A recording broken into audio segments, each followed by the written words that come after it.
What if?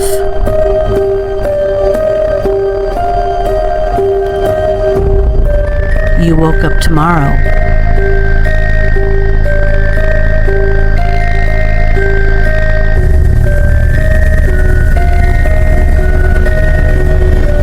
and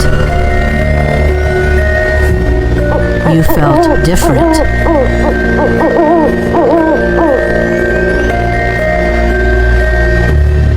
What if?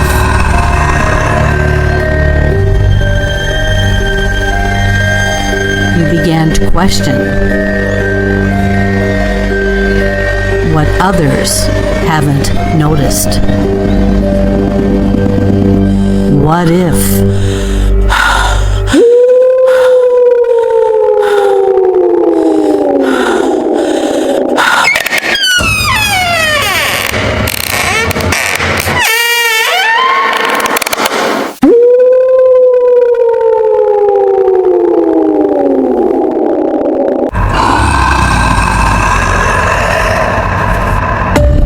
I began to have experiences I could not explain at a very young age. Our worldview is filled with intrigue, wonder, adventure, and of course, mysteries. However, there are some situations that we cannot fully explain, and it's time we open up this dialogue and talk about our experiences. I am your host, Dr. Kelly Renee Schutz. Welcome to Haunted Mysteries. Welcome to Haunted Mysteries Podcast. I am your host, Dr. Kelly Renee Schutz. This show will air every other week on the Get Haunted Podcast Network. So sit back and relax, and if you miss it, go to the Get Haunted Podcast Network Facebook page or to my YouTube channel under Haunted Mysteries Podcast. Spend an hour every other week with us, delving into what most of us are chasing after, answers to unexplained happenings. This show brings you a bit of chatter, topics, theories, guest interviews, and more. May you be a believer in cryptids, apparitions, UFOs, consciousness abilities, or anything else. Know that there is another person out there who has experienced something similar or a bit stranger. It's not always in our imagination. This episode is pre-recorded.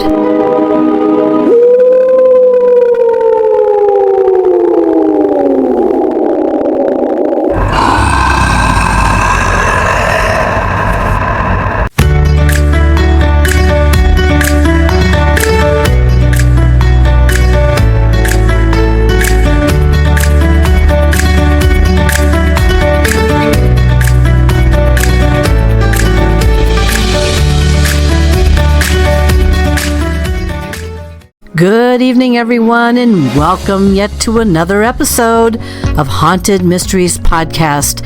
My name is Dr. Kelly Renee Schutz. I am the host and the producer of this show. In just a moment, we're going to hear a brief introduction on my guest this evening. Josh Morris is with us, and he is quite an experienced and seasoned individual, and he certainly had a lot to say, so sit back and relax and enjoy the show. Please welcome Josh Morris. My featured guest is Josh Morris. Josh has more than 25 years of experience in the paranormal field. He is a seasoned researcher, investigator, and storyteller. In the early 2000s, he co-founded the team Bumps in the Night, which quickly gained recognition after ghost hunters asked them to handle preliminary residential cases in the Florida Panhandle. From that moment, Josh and his team dedicated themselves to helping families cope with unexplained activity. In 2019, he added author to his title with the release of My Paranormal, A Guide to Spirit Realms, which has sold internationally in both paperback and ebooks. On screen, Josh's work has reached audiences through PARAFlixx, where he starred in Para Explore Z, along with short films like Trick or Sheet and Ghostly Footsteps. His latest project, TEPS Investigates, is currently in production and streaming exclusively on PARAFlixx. We had a lot to talk about this evening, so sit back and grab yourself something warm to drink as we go head on head with my special and featured guest, Josh Morris. Well, good evening, Josh, and thank you so very much for being on the show today. Hello. Hey, how's it going? Oh, it's so nice to see you again. Josh and I met at the Rock Island Haunted Esoteric Expo, or, I mean, the name may stay, I think, what was it? Roadhouse Esoteric Expo. It's a long name. It is a long name. I can't ever remember the middle piece. That's the whole thing. But we met there, and I'm very glad we did, because we found that we had a lot in common and kind of walked down the same road with each other. And so we're gonna talk tonight a little bit and have you get to know him a little bit. So, Josh, the very first thing I want to start out with, of course, is tell everybody, even though we had a great introduction on you, tell everybody a little bit about yourself, where you're at, and we'll go from there. Oh yeah, absolutely. And again, I appreciate you letting me be here. And it was nice meeting you. You're an absolute wonder. I love when we met. My name is Josh Morris. Of course, I have originally I got into paranormal in my teens and really started to pick up a variety of just books, whatever I could kind of read. And then, I got to the point where I wanted to start a team back in the early 2000s, and then the television shows hit. Mm-hmm. So one of the first shows that was out there was a show called Ghost Hunters, and from the team TEPS. And we were fortunate enough to be contacted to do preliminary investigations for the show. So that was a huge thing for us. We're like, oh my God, we had just started as a team. And so it was amazing to be able to go out, because, you'd contact these clients and they would just think you're from the show because that's where they submitted their information to. Mm-hmm. So you got treated like royalty a lot of times. And it was really cool to go there, investigate these places, and then report back to the case manager, which was Donna LaCroix back then. For TAP. So, but that's where I got my start in there. Then over the years, in these last really like 30 years altogether that I've really been involved in paranormal, it's just been, a lot of investigations, going out there. And then in this last 8 years, I started doing a podcast called the Everything Paranormal Show. And then I ended up getting with PARAFlixx about 4 or 5 years ago when they first started, and I had an original series called Para Explorers. I also ended up writing a book, shameless plug, but my book, there, I wrote a book, and I didn't really set out to be an author, which we can talk about later, but I just had to I couldn't make a long enough video for all my theories. So I was like, well, I'm gonna have to write a book. So I wrote a book that became an international seller. And just like I said, I've just been kind of around doing things, and I try to take more of a mentorship role nowadays with other teams, other younger teams. I'm getting to that age. Mm-hmm. So now I do have a regular original series on PARAFlixx called TEPS Investigates. I also have YouTube and all that stuff, but it's just really brought my career to where it's just, I can work with a lot of people and play that mentor role now. Yeah, I can relate to you. I have seen myself also evolve over time as well. I mean, I was just the individual going through a lot of experiences, and wrote my first book. Now that's turned into 12 books, and I've been on some films with some of the situations that I've been through that are very dramatic, and I don't know. I find it interesting. It's an interesting, I don't know if we want to call this a field. The phenomena that we go through, sometimes I'm not even sure on my own behalf what I'm always experiencing, but we'll talk a little bit about your thoughts on that as we move along here. So when you go back in time, how old were you, and what did you have an experience? And then is that what started you, like, not necessarily out, but brought in some of that curiosity, and then you wanted a little bit more to see what happened, and when, how old were you? Right. Well, I think there was a few different incidences, and again, I do actually lay them out in the beginning of my book. My book is kind of like the first kind of maybe third is like autobiography, and then the rest is like theory. Mm-hmm. Again, I'm not trying to play my book, but what I talk about in there is that there was these particular moments throughout my childhood and teenage years and things like that that ended up pushing me into that. So to answer your question for sure is like probably when I was a kid. I'm not sure about the exact age. I mean, it was old enough to be conscious enough of things, maybe 10, 11, 12 years old. But my grandparents, I was raised by my grandparents, and they had an old farm that they would use for hunting. It was 80 acres in Michigan. It was like in the middle of nowhere. Mm-hmm. And so this farm, there was no running water, no electricity. We used to use the outhouse. Mm-hmm. We had wash basins. It was old fashioned living. Whenever we were there, it was old fashioned living. So it was really cool as a kid. Like, it was fun. Mm-hmm. And, but we would lay there at night sometimes, and I would be in my bed, and they were like in the same room because, it's a very small farmhouse, and they were in their bed, and I was in like my little single cot thing or whatever. Mm-hmm.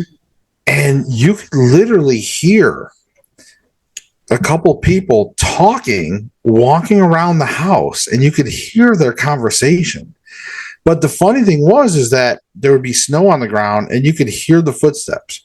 You could, and at first when I remember when I was really young, my grandma would wake up my grandpa, and she'd be like, "Walter, you need to go out there. Go.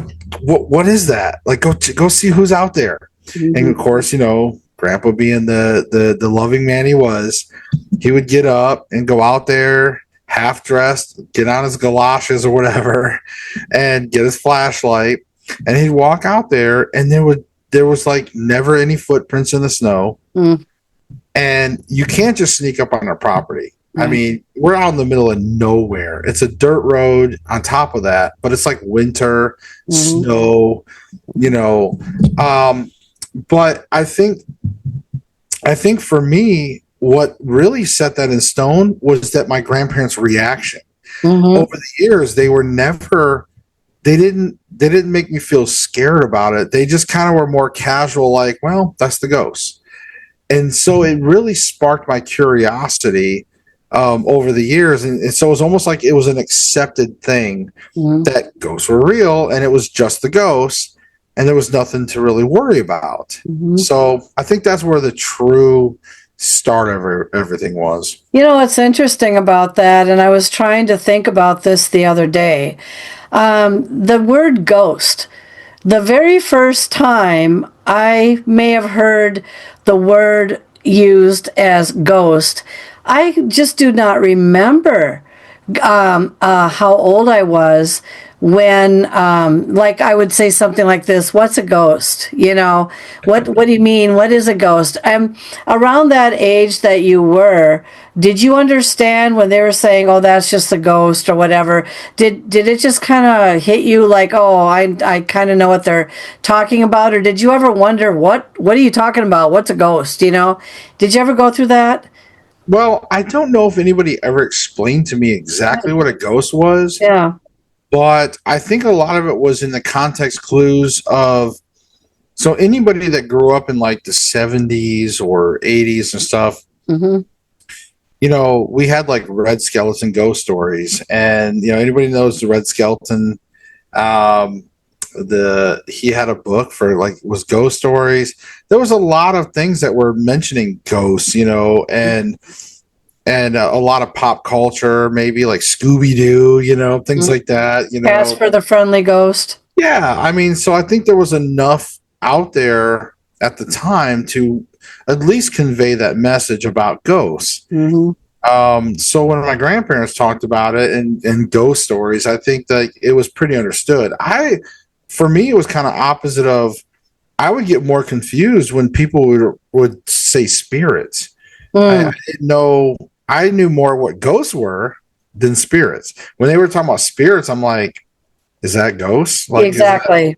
I was a kid, I'm like, what are spirits? Like, is that supposed to be different? I don't know. So, No, actually, I felt the same way. Because I don't even know when that came in, or if somebody was just trying to title something differently and it just stuck and kind of went viral, with people, and that's that. But is there really a difference between a ghost and spirits? I don't know. I kind of lump them into the same category. Did you ever figure out if there's any difference between them? I tend to use spirit as a little bit of a catch-all at times now, but I think if I had to categorize them, I would say that ghosts are more human. Like that would be like the human spirit, so to speak, would be a ghost. Whereas, if maybe you could get into like elementals or, depending on your beliefs, you could probably call those like spirits, things that are supernatural, but maybe not human spirits. I guess if that makes sense, or human ghost. I guess that would be what I could also say is, so I think everything gets lumped into that spirit category if it's supernatural. But I think ghost specifically to me represents human. I know that when I was around age 14, 15, something like that, maybe 16. I know that I can relate to the old farm property. My grandparents had one out in the rural area, and it was Dutch colonial, so it looked a little spooky. But they built it from ground up and all that. But I used to sit and watch, sitting in the car when my dad would have to go to talk to them for whatever reason. I would be sitting there trying to see something visual, even translucent. I would have been happy with, but not ever anything solid though, because solid to me would have confused me. More translucent. When you're on it was your grandparents' farm, right? Was that it? That the farm? Yeah, it was like a farm. We called it we would refer to it as the farm. The farm. It had like a barn and outhouse, and it was technically an old farmhouse. Were you ever looking for something visual? I mean, I think for me, I always was looking for something visual, just for some kind of confirmation. Yeah. But in all honesty, I think confession time, but I think I only visually seen a ghost maybe twice in my life, to be honest with you. I mean, I've seen a lot of dark shadows and things, but as far as what I would consider seeing an actual ghost, I feel like for me, it's only been like twice. Well, now that I think about it too, I mean, I have. I've photographed apparitions in a screen window, which are very clear. But I was also, and I'm going to ask you about this because you do a lot of investigations. Are you familiar with, I refer to it as an electrical cobweb. Like you're walking through something very electrical, a lot of and it's like woof, and then you just kind of light up and tingle all over. And sometimes the tingling is very strong, and sometimes it's very weak. There are times when I walk through, or I'm near or by, or whatever, and I'm going to ask you your thoughts on that in just a moment. When I actually have seen the image of a apparition go around a corner and was able to remember the details enough to match that up with the face of something that I would find that used to reside there a long time ago. Have you ever experienced what I'm referring to as that electrical walking through that mesh and just kind of lighting up a little bit? Oh yeah. I think for me, so I think a lot of seasoned veteran investigators would agree that over the years, whether you want to be more of a medium or psychic, whatever, even if you don't, you're going to have intuition. And over the years, you're going to develop it naturally, or you're going to consciously develop it. I've always tried to consciously develop it over the years. But yeah, I mean, there's times when I'll go into places and you just hit that energy. You just run into it. I had, in fact, just yesterday or 2 days ago, I was working at my day job.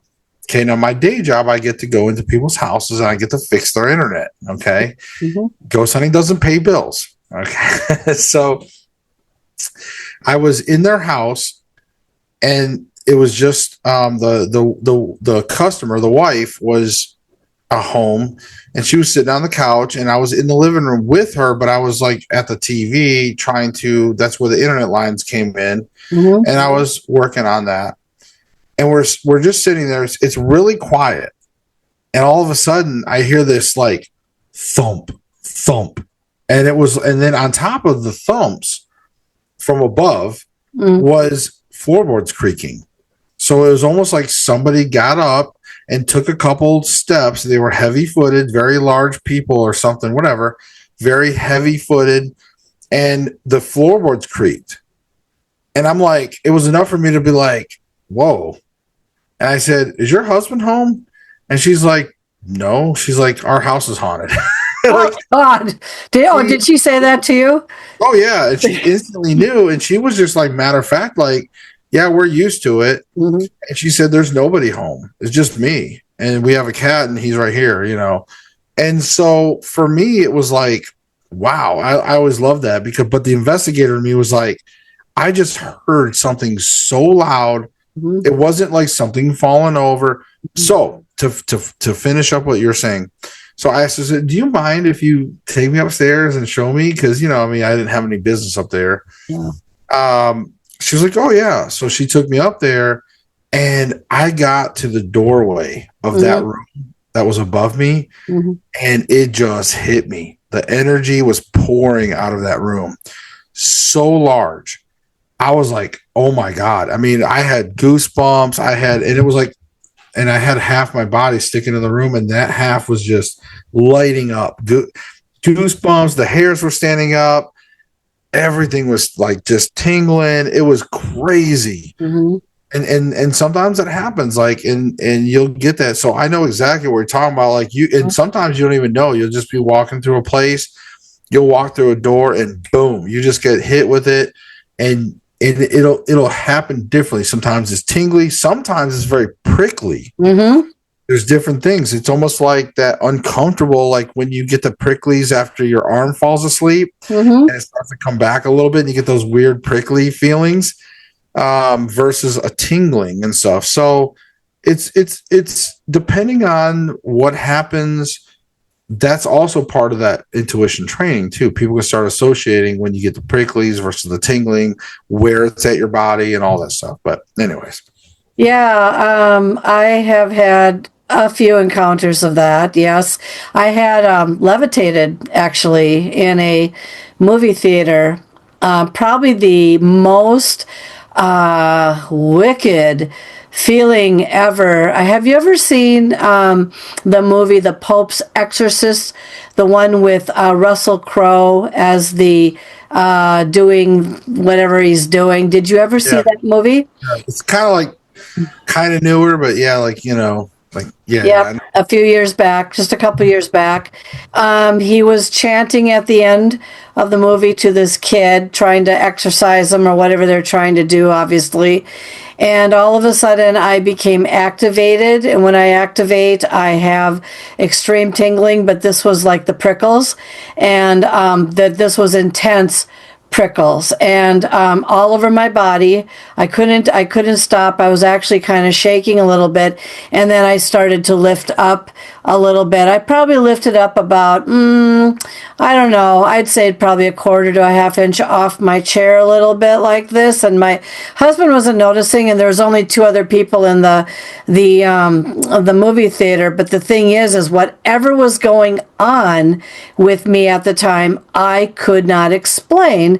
And it happened at the end of that movie when he was intensely chanting, and my whole body just went whoosh.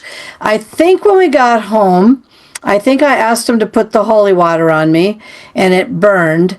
And then I think after that point, I reached out to a couple demonologists or whatever to ask them what they thought happened to me in that situation, because I wasn't expecting that at all. So that brings me back to a question to you. Do you think this energy that we encounter like that, or when you walked right through it, do you think that that was an actual apparition or apparitions standing there and you walked right through their body? Some people think, oh, you must have walked through an apparition. I don't know if that's really the case. What do you think that energy is when you come face to face with it and all that? What do you think it is?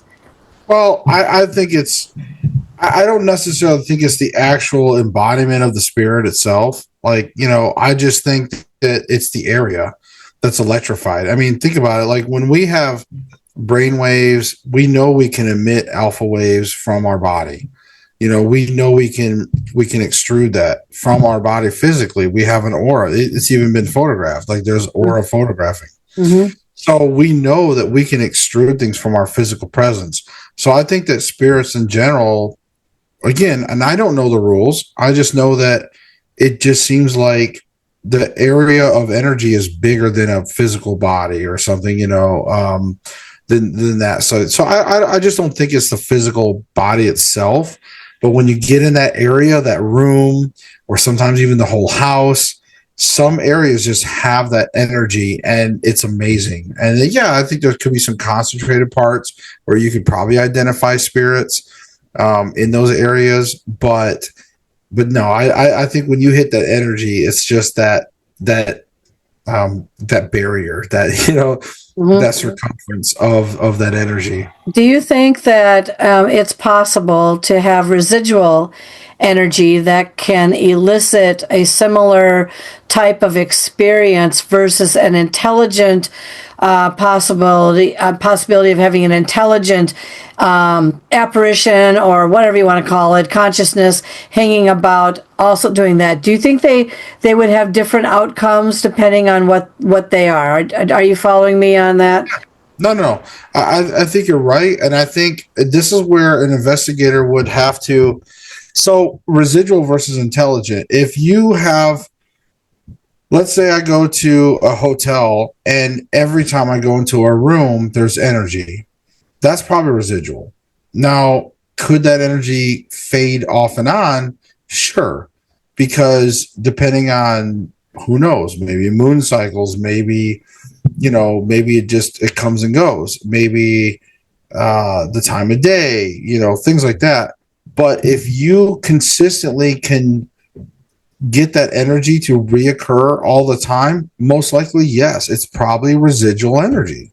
Mm-hmm. Now, intelligent, obviously, if you are moving around and it's following you or appearing in different places of the home, this is where an experienced investigator will be able to start to document these things mentally, and even if some people take notes. But mentally, as you go around homes, you can start to assess those and say, you know what? I've noticed that this energy seems to be moving around. Maybe it might be following one of my female investigators. Maybe it's following, a particular person.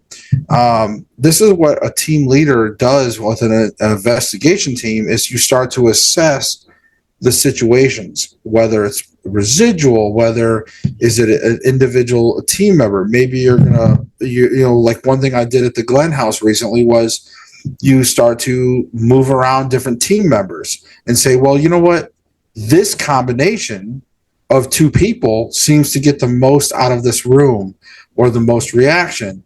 Or in one case, I had a room that didn't like a particular investigator because they had facial hair that reminded them of an abuser. Mm-hmm. So, but when I had a female with me, I got a lot more response because that female was like a motherly figure.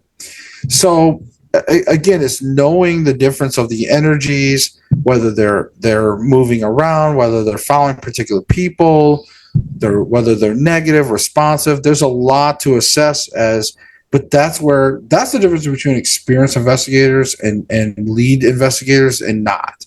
is knowing where and how to assess all those situations so you can make the best investigation and extract the most information.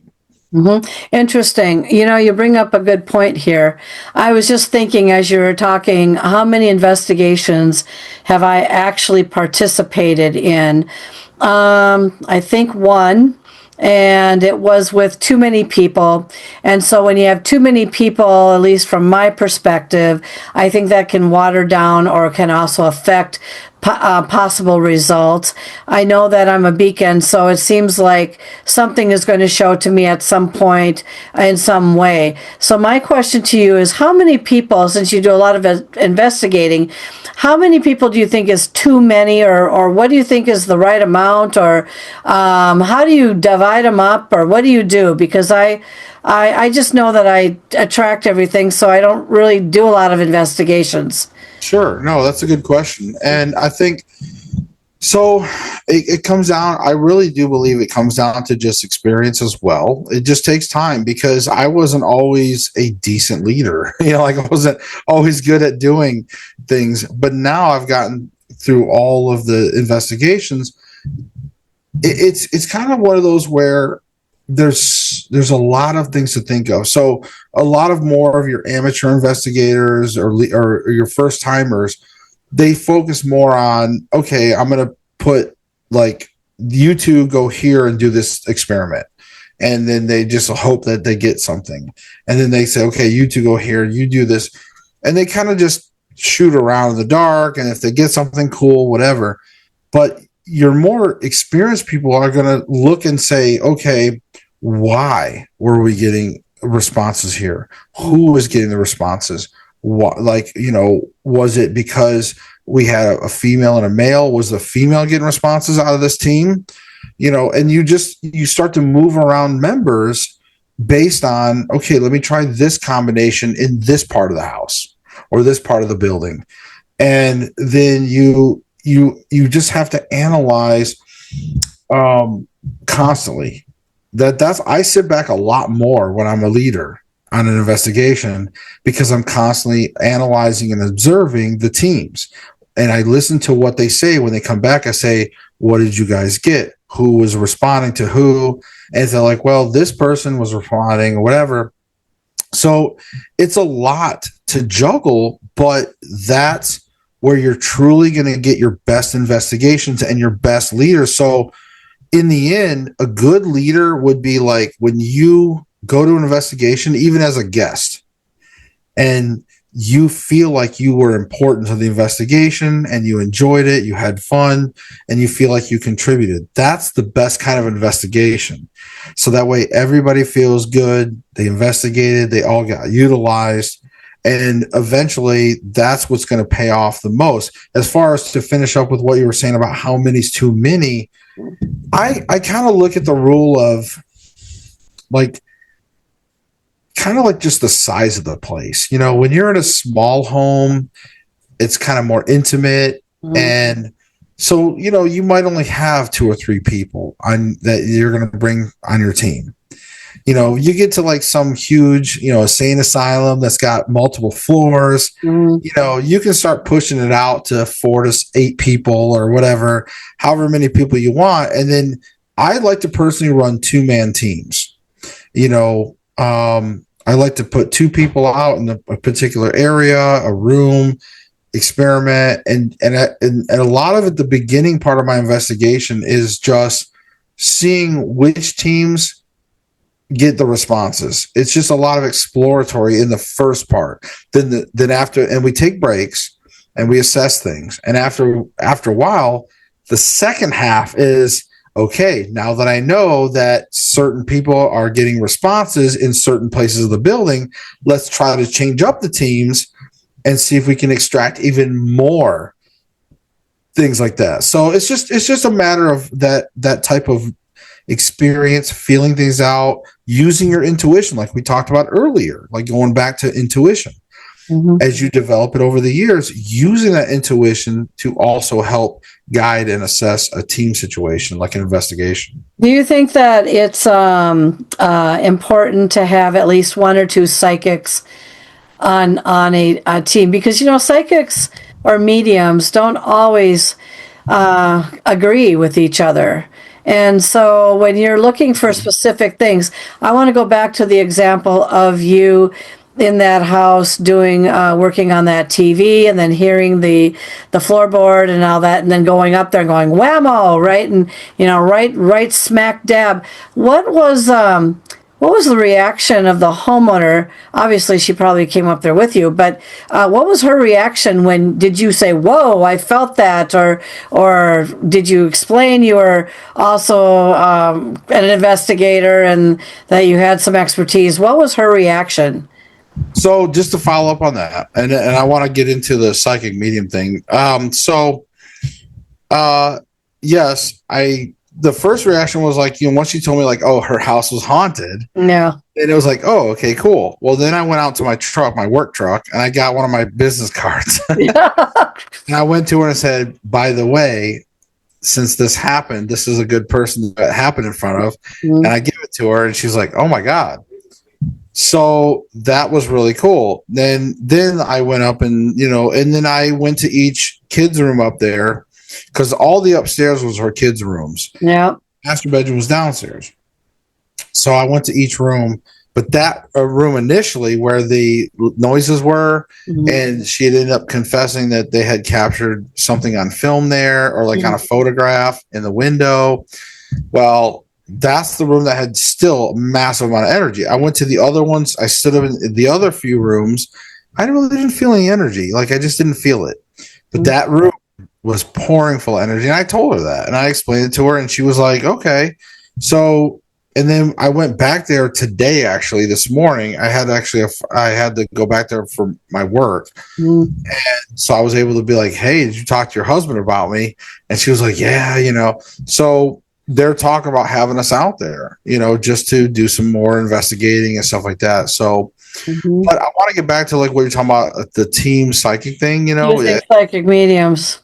Getting ready to ask a question about that. and I would say that, do you need to have a psychic or medium on your team? And I would say, I'm going to make some people mad, and I'm going to say no. I rarely work with psychics or mediums on my team over the years. Now, I will preface it by saying I have worked with psychics and mediums, and I don't mind it if I have them available to be on my team. Then the way I treat them this is the way I treat all mediums and psychics. I will exclude them from any pre-briefing knowledge. Be in the dark. Right. And I will let them go in and do a walkthrough. A lot of times I will film it. I will go in there with them, and I will film a walkthrough with them. And I will let them feel out everything. And the way I look at it is, I don't think it's black and white. I don't think a medium or psychic is going to go into a place. They might pick up on something that the homeowners or me or something we can't validate. I can't just say, oh, you're wrong. Like if they say, oh, well, I'm getting this, but then I know that the activity is in a different room, that doesn't mean they're wrong. But I give them a chance to go through, do all that. And then we do the investigation. We find out what we find out. And then at the end, we kind of line up everything. And, I think it's a bonus to have a psychic or medium, but I don't think it's necessary per se, but it is a bonus. If you happen to have a good psychic or medium, then, and I always take it with a grain of salt, and I just treat them a little differently. And I don't like to give them any information. A lot of them don't want it. They really don't. And then, like I said, we'll just go through, and then we'll compare notes at the end and see where everything lies. All right, here's one for you. The favorite topic of them all, or the debate of them all, children. Children, some people say, oh, they're little demons in disguise. Children, oh, that's not really a child, it's something else. Oh, it is a child. Oh, gee whiz. Oh, I feel vulnerable right now. Oh, I feel sorry for the child. I know that with all of your investigations, you probably have encountered children or a child or whatever. And how did you conclude that the child was or was not some type of a trickster or whatever? Take it from there. Well, I'll just say this. I don't trust any ghost. I tell everybody, I tell all my team, take everything with a grain of salt. Okay? Don't ever believe any spirit, even if they seem like they're your grandmother. You know, just be open-minded. Like, okay, I don't like, let's say I had the opportunity to investigate, Graceland, right? Yeah. When I run the spirit box, does that mean I'm going to go, Elvis, is that you? I hate that, because I've been in so many homes. Like, I don't care who it is, whether you're in Lizzie Borden's place, whether you're in Graceland, whether you're in the Winchester, it doesn't matter. Like, you can't assume who you're talking to. There's so many times over the years where the people I talk to have nothing to do with the famous history of there. When you're there, you stand out as a beacon in the darkness. Spirits are going to come to you. And it doesn't matter how famous the property is. Okay. You could be in Graceland and not talk to Elvis. You could just be talking to somebody that got killed down the road in an automobile accident. Okay. But it drives me crazy when I see people, other investigators that are like, you see them on their thing, and as soon as they start talking to somebody on a spirit box or whatever at a location with a known famous person, they automatically assume that they're talking to that famous person. But I bring that up in because children are often the same thing. Children, spirits, you cannot take them for their word. You cannot. Yes, it's nice. I've seen where I had a family that got on the dowsing rods. They talked to their deceased mother. They confirmed a lot of specific questions, and it was a beautiful moment. They had closure. Does that mean that they really talked to their mom? I don't know. But they got closure from it. So who am I to say yay or nay? But again, those moments will happen, but then there's other moments where it don't seem to line up. And so I've just learned over the years, all these years, talking to many, many spirits, just don't take it as truth. Don't take it as word, as gospel. Yeah, I've done, I use a word. It's not an Ovilus. I can't remember. I use a program with a word bank. And I've gotten to know my equipment very well. I use a K2 meter.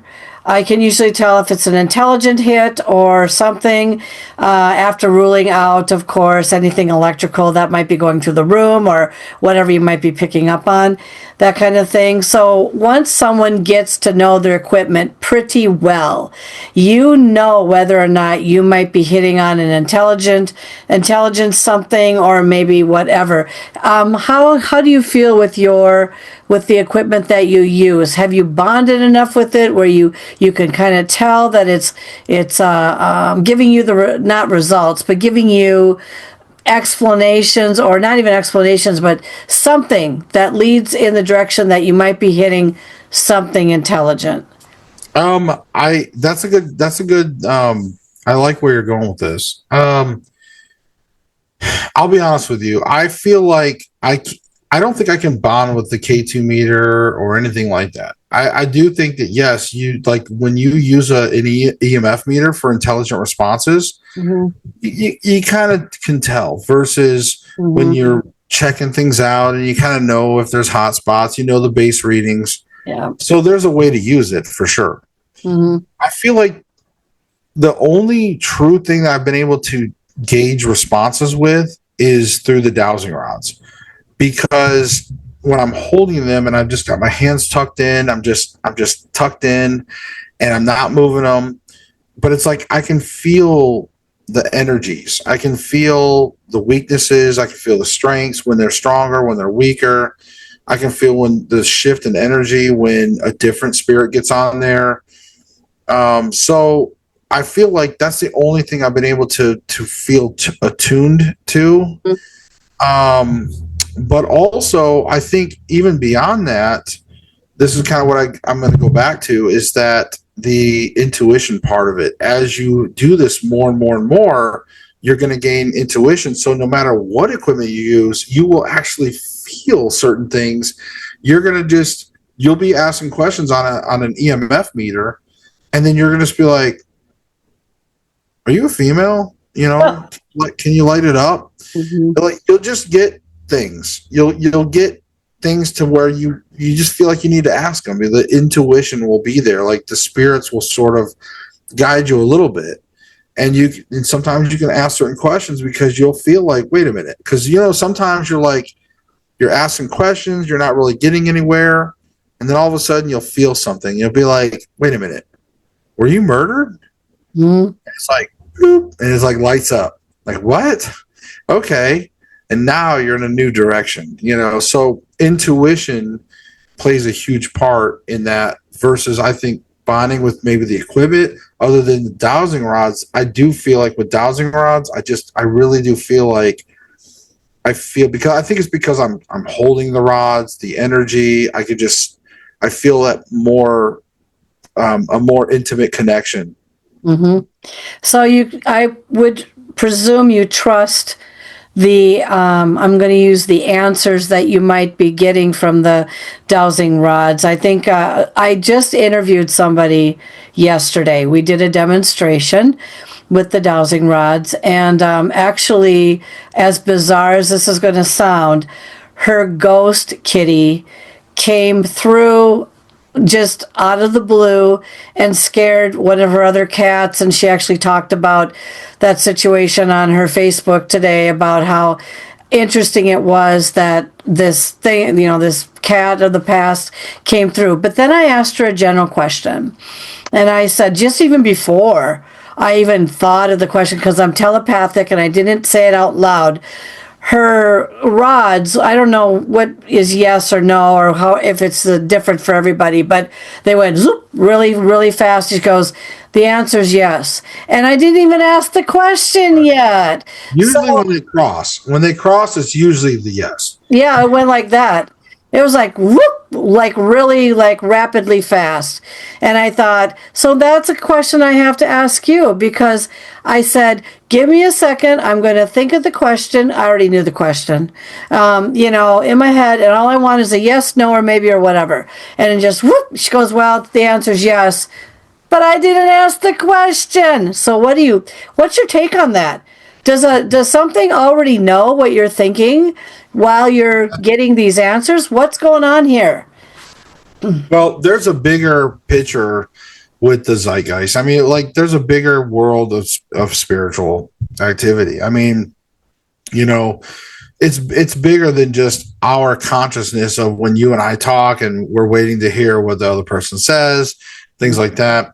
But you can also contribute it to when I guess the best way that maybe people might understand is whether you have a soulmate, whether you have somebody you really love, whether you have somebody that you've been around a while.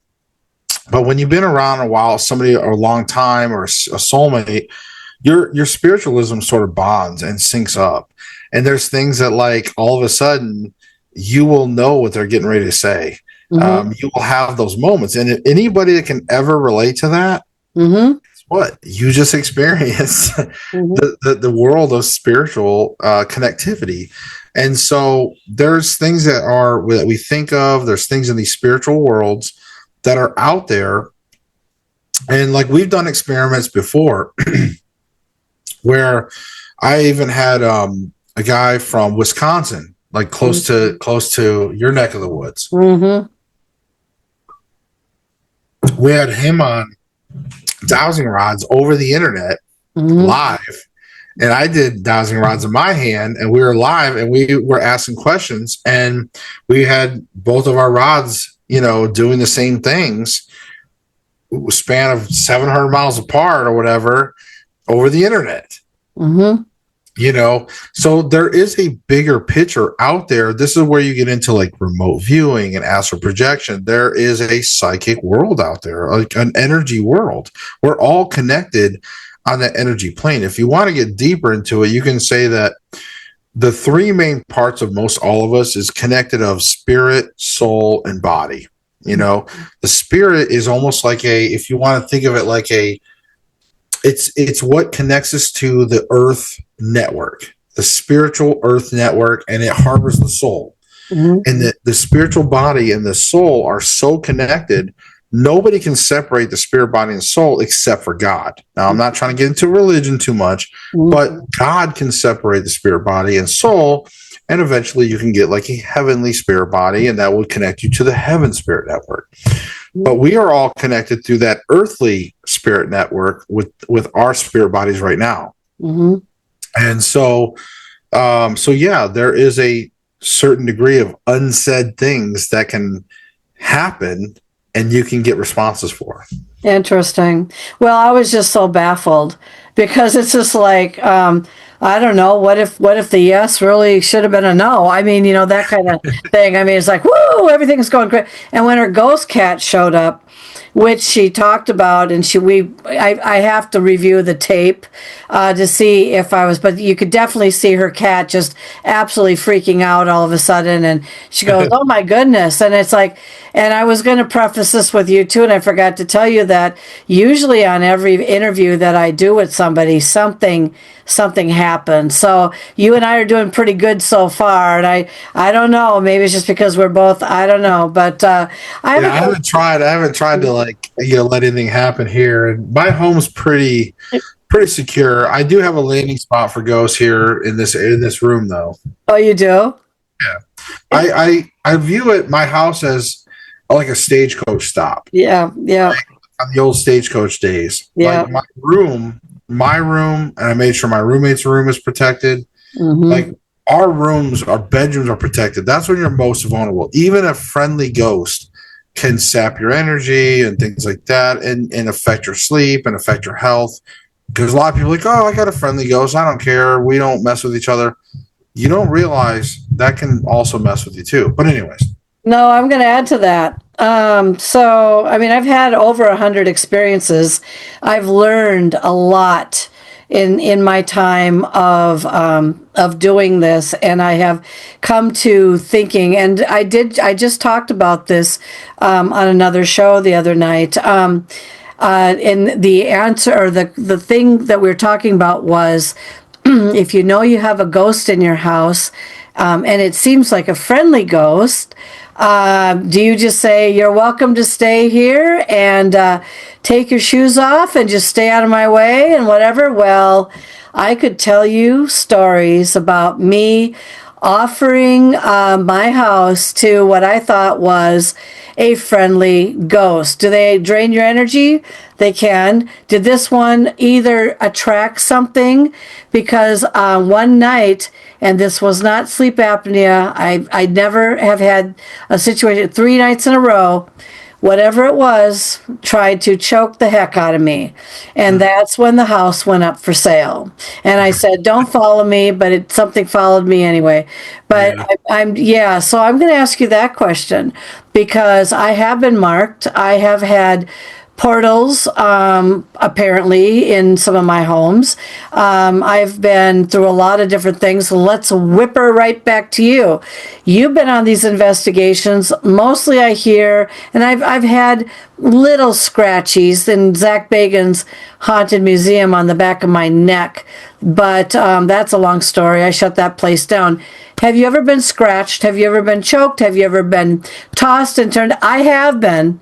So I know the feeling, and I know the difference. So what about you? There's not a lot that happens to me physically too much. There has been times over the years.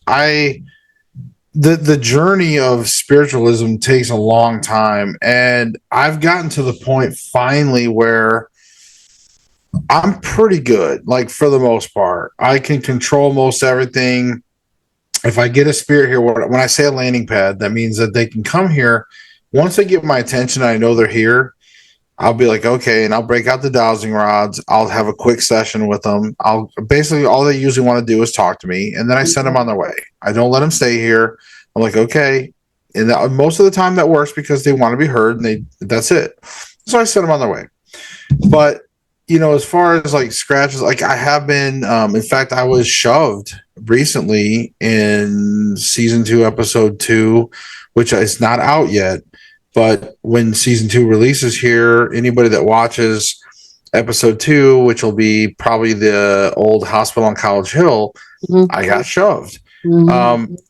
I can occasionally get touched, shoved, scratch. I do have protections. I have a crystal that I've had from that I built this whole necklace. I've got protections on it. I cleanse it and recharge it and reprogram it every 6 months. So, but it doesn't mean that I can't be touched or pushed. My protections are that they can't attach to me, so they won't go home with me, and that they can communicate. But scratching, pushing, these are all things that I don't fault the ghost, if that makes sense, because again, so many people are quick to assume that when they get scratched, when they get pushed, that it's a negative entity or that could be a demon or whatever. And what people don't realize is that spirits or ghosts, they don't have a physical body anymore. They're trying to communicate. They want attention. And they may scratch you just trying to get your attention, but it doesn't mean they're trying to hurt you. They don't have a physical body anymore. Like, if somebody took away your physical body, how would you know how to walk? How would you know how to touch somebody? Again, you don't have a physical body anymore. So that's what I'm saying is like, you have to always look at those situations. But yes, I have been touched. I have been grabbed. And I always try to look at and see, is that actually negative? Or is there a reason, and usually by the end of the investigation, we'll usually figure something out. Why don't you tell people a little bit about if they want to reach out to you, talk with you, get a hold of you, buy your book. Where's your book? Bring that book up again, would you? Yeah, where is it? All right, so this is My Paranormal, the Spirit Realms by Josh Morris. Beautiful. You can find it on Amazon. It's available in multiple countries. But, is it the greatest book in the world? No. But I never intended to be an author. Like, I have much respect for actual authors. I just knew that I had my theories, and I had basically, just to make a quick little story, I had this breakthrough on reincarnation. And once I kind of had this epiphany on reincarnation, then all my overall theories were sort of in place. And I'm like, okay, well, I wanted to just do a video, like a big video on paranormal theory. But it was going to be too big and too massive. And I'm like, oh man, I'm going to have to write a book. So it was almost like I had to write a book. So I set out and I took a year part-time and I wrote a book. Well, anyways, so it's okay. It's not the most scholarly read, but again, you're going to get some autobiography, some stories, some other ghost stories, and you're going to get a lot of awesome theory with some citations from some of the Bible, some other ancient scripts. But anyways, so but you can find my book on Amazon. You can find me on YouTube under TEPS Investigates. You can find me on PARAFlixx, of course. You can find me on Facebook. However, Facebook would be under the Everything Paranormal Show. Okay. I'm under there a lot, and also under my Josh Morris profile. If you see me kind of in a dark black and white photo, that's probably going to be my the correct channel. I'm on X and Instagram and even TikTok, but I'm not real active. I'm not one of those like constant TikTokers and X people, and I'm not good with social media, to be honest with you folks. I do Facebook, YouTube, and PARAFlixx. That's really about the three biggest things that I can even keep up with. Mm-hmm. And do you have any website per se? No, I used to have a .com and I got rid of it. It was just too much. Nobody really cared. And nowadays everyone wants to see like your Facebook or Instagram or whatever. So, well, I'll get this in the show notes, and so it'll be accessible for people from all realms here, including those listening to us on this show. But we will have you back. And again, thank you so very much for being part of this and being on the show today. Oh yeah, my pleasure. And I really appreciate you having me. It's been so much fun. Thank you for watching and listening to Haunted Mysteries Podcast. The content, music, and creative sound effects, as heard on the Haunted Mysteries Podcast, are copyrighted and licensed commercially to Dr. Kelly Renee Schutz.